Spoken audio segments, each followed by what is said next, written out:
Hi, I'm Gillian Scoley and I'm one of the researchers at the AFBI Hillsborough. I work in the dairy team, mainly on dairy young stock.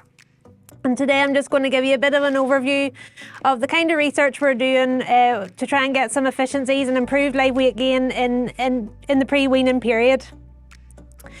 So a key efficiency target for the dairy herd is to meet an age of first calving of 24 months of age. It costs about £2,000 to rear a dairy heifer to 24 months. And for each day over that 24 months, it's about £2.87 per day. In Northern Ireland, CAFRE had done a bit of analysis across 120 dairy farms who were BDG members. And the average age of first calving on those farms was 27.7 months.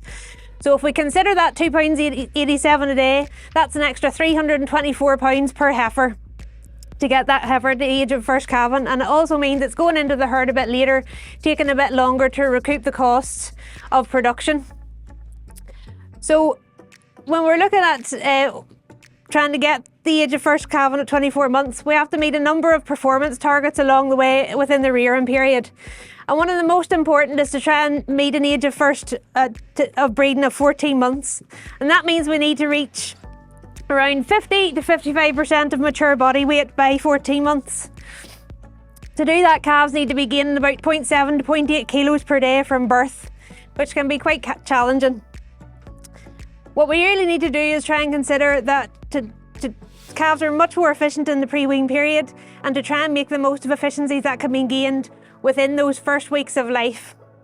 We've seen in a number of research studies that improved live weight gain in early life within the pre-wean period can result in improved first lactation yield and improved number of productive days within the herd. So what we need to consider is, what does a calf really need to try and get the growth that we need, the 0.7 to 0.8 kilos per day? And to do that, we have to think, what does a calf want? And a calf definitely does not want to be in a field today whenever it's cold. It likes to be nice and warm. So within the first few weeks of life, calf needs to be about 10 to 15 degrees. And within that period, whenever it is within the 10 to 15 degrees, it needs about, if it's about 45 kilos, it needs around 500 grams of milk replacer for maintenance alone. So anything over the 500 grams of milk replacer is going to be used for growth within that period. If the temperature gets colder, then it's going to need to use more milk replacer, the energy of milk replacer for growth, and it's going to, for keeping warm and trying to regulate its temperature, and it's going to not be able to meet the gains. So when we look at, sorry, I do not want to fall off the stage. So we want to be between 10 to 15 degrees. Calves also like to be dry. When a calf, it needs to be in a relative humidity of less than 60%. In damp conditions, it's going to make the effective cold temperatures worse. So if we were standing out here today, we're already cold. If it started to rain, we're going to be even more cold, more miserable. So calf likes to be dry. To try and make sure that it is dry, we need to make sure that we have good fresh bedding, dry bedding every day. Some extra space allowance within a pen is also good. If we're getting trying to aim for about 1.8 metres squared per calf. In a small area, it can get damp even quicker than a larger area. If we're in a calf rearing facility, a lot of liquid's going in, a lot of liquid's going to come back out. So we really need to take account of that. Make sure we've got good dry bedding, and we've got a way to get the moisture out of the pen, so drainage as well. So we really need to look at our housing design and the design of the calf pens. To try and help with that moisture, we also need to get a continuous supply of fresh air into the house. So good ventilation within the facility. That means we need somewhere for the air to go in, and we need somewhere for the air to go back out. So the removal of stale air from the environment, and that also is going to help put the moisture out of that house, that'll dry it out, keep the temperatures that bit warmer. So that's a really big consideration that we'll have to look at.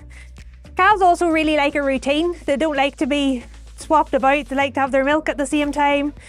They also don't like to have stressors that are combined at the same time. So if we're trying to keep calves and get them to use their energy properly towards growth, we're not going to want to do things like wean and move on the same day, because this can have an impact on how they're going to use their energy, and it can result in per live weight gain in the post-weaning period. If we're trying to get that growth and do the best we can for the calves. What's really happening on farms? What are calves really experience on farm in Northern Ireland?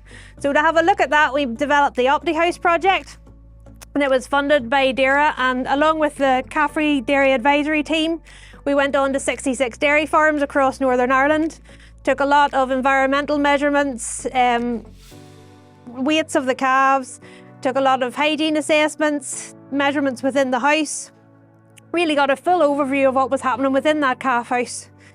So if you can see the table here, we know that calves like to be between 10 to 15 degrees in the first few weeks of life.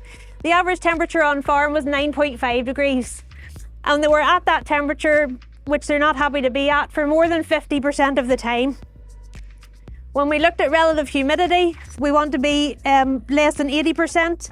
The average was around 82%. And again, they're at this in a damp environment for more than 50% of the time. So before we even start, we have calves that are in a cold, damp environment for more than 50% of their time. When we looked at the diet information on the farm, we found that around 50% of the farmers were feeding 750 grams or less of milk replacer per day. So in an ideal environment, that's given us about 250 grams of milk replacer for growth, but we're not in an ideal environment. We're already below that. And that level of milk feeding was replicated in a UK study, which found that 50% of farms were feeding 6 litres or less per day. So there's a lot of opportunity for farms to feed more milk replacer, because of our farms that were feeding 750 grams per day, a quarter of those were feeding less than 600 grams a day. So calves really not getting an opportunity to utilise the milk replacer for growth. It's all going to try and keep warm. When we looked at the individual diets of the calves, because we had that information, 86% of the individual diets were not, didn't have enough energy to facilitate a 0.8 kilos per day of growth.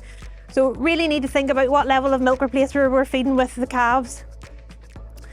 When we took the data and modelled it a bit, looked at the environmental factors and variables we found in the housing, and we've looked at the growth that the calves were getting and how that was going to impact what growth they would get. We found that calves that were spending more than 50% of their time were losing out on about 70 grams per day of potential growth.